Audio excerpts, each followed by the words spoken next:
有關 Marvel Spider-Man Remaster 呢隻 game，我哋可以分為兩個派系，一個就係關於 Spider-Man 嘅派系，另外一個就係關於佢遊戲性嘅派系。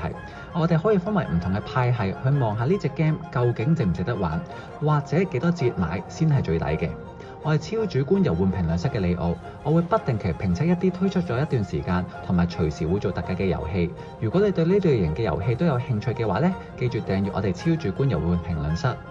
要講 Marvel Spider-Man， 首先咧要由佢嘅劇情開始入手啦。喺呢度嘅劇情派咧，我會覺得係分為兩類型嘅人嘅。其中一類劇情派就係已經好熟 Marvel、好熟 Spider-Man， 可能有睇開漫畫啊，有睇開佢所有嘅故事等等，所以好熟唔同宇宙嘅 Spider-Man 係點樣嘅。另外一個派系咧就係完全唔知蜘蛛俠係點嘅，係由零開始咧去玩呢個遊戲，或者就係好簡短咁理解個蜘蛛俠就去玩呢隻 game 啦。對於好熟蜘蛛俠嘅人嚟講啦，我相信呢隻 game 咧都係幾有情懷嘅，因為當中嘅人物等等嘅嘢咧，佢哋喺電影度可能係比較少出現過啦，甚至佢哋主要係出現喺漫畫或者其他故事入邊嘅。但係作為我呢一啲只係普通嘅蜘蛛俠迷嚟講咧，我就係有睇過佢電影嗰幾集嘅啫，所以咧有部分嘅角色我根本係唔識嘅，對我嚟講係幾陌生下㗎。但係一路玩落嚟啦，咁有啲相熟嘅面口出現嘅，咁但係玩落個劇情咧，亦都唔算係好吸引嘅。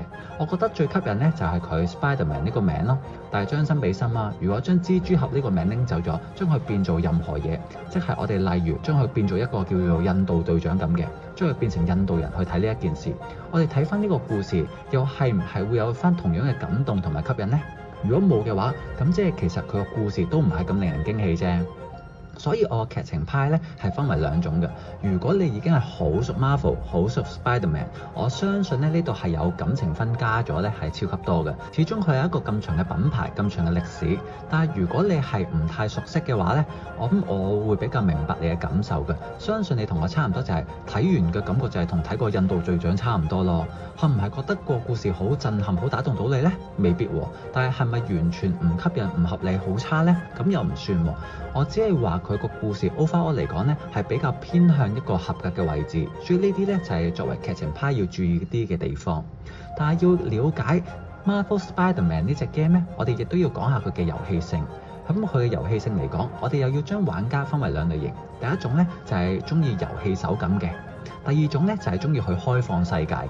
咁對於遊戲手感嚟講啦，我會覺得我自己玩得比較多魂系嘅遊戲啊，我會比較中意啲有難度啦、有啲挑戰性啲嘅感覺。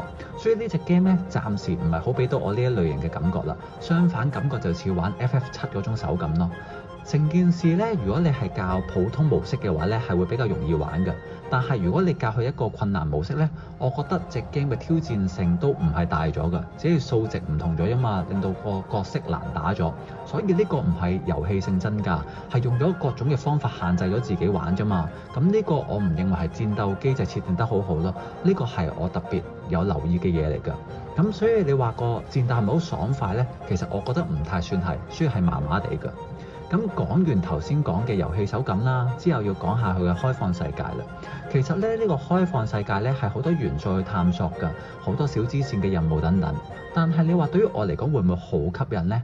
對於中意玩開放世界、中意玩重複唔同嘅任務、探索世界、望下呢個城市係點嘅人，佢係會中意㗎。但係我係一個比較中意衝主線嘅人，我中意睇劇情衝主線，所以呢啲支線任務，除非個劇情真係好吸引到我啦，如果唔係我真係好少會玩㗎。或者咁樣講啊，隻 game 本身都未吸引到我，我就會主力去清主線先咯。所以佢冇吸引到我去清晒其他支線嘅衝動，所以我就好少去探索呢個地圖。一路玩嘅時候就係覺得個世界設計咗好多唔同嘅模組，好多模型洞喺度咯。中意嘅人應該會中意去唔同嘅地方遊歷啊，探索下嘅。但係對於我嚟講呢，就麻麻地啦，係好大㗎。但係如果當中係冇故事冇內容呢，咁我就興趣不大啦。但係中意 Marvel 嘅人呢，就可能好中意啦。例如我上網睇過下啦，啲人話個地圖呢係有奇異博士嘅地方啦，有 Iron Man 嘅大廈等等嘅。所以中意呢個地方，中意呢個故事嘅背景，中意周圍去遊歷嘅話呢，我覺得嗰啲人係中意嘅，但係我係中意故事、中意手感嘅，所以呢個故事未打動到我呢，我就更加冇特別嘅想法去遊歷啦。對於 Marvel Spider-Man Remaster， 我玩呢個遊戲嘅時候，我就覺得，哎呀，俾咗錢啊，幾時打完啊？快啲完啦！我講緊佢而家個價格啊，係港幣468蚊，我係覺得超級貴㗎。原價嘅話，我係極度唔推薦嘅，因為對於劇情嚟講啦，對於蜘蛛俠我係冇乜情懷嗰班人嚟嘅，所以你話我同蜘蛛俠又唔係好熟，我想了解下佢個故事啫，400幾蚊去了解佢，我覺得唔係好 make sense。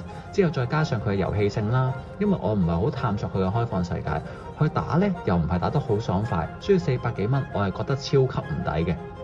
但係你話啦，如果減咗200幾蚊，去到200幾蚊呢個位置抵唔抵啊？我都仍然唔會買㗎。如果要我俾分嘅話，呢隻 game 其實係我玩完一次就唔會再重玩嘅遊戲，所以我會俾45分左右嘅啫。所以啦，你話佢去到咩價位我先會去買呢？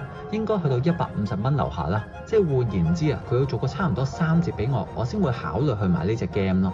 如果唔係嘅話，我會覺得不如去上網睇人哋玩啦，簡短啲睇人哋上網講個故事，睇下人哋打呢，個開心程度應該會多過自己打㗎。始終太多重複差唔多嘅類似嘅戰鬥啦，所以我就麻麻地嘅。好啦，你聽完我嘅分析，你又有啲咩想法呢？你會喺留言區分享下你嘅諗法㗎。另外，如果你覺得我嘅評測係有用，可以俾個 like 我，或者最近你同朋友講起類似嘅遊戲呢，都會 share 呢條片俾佢睇㗎。如果想繼續睇我對唔同隨時會做特價嘅遊戲嘅評測呢，記住訂閱我哋超主觀遊玩評論室。我哋下條影片再見，拜拜。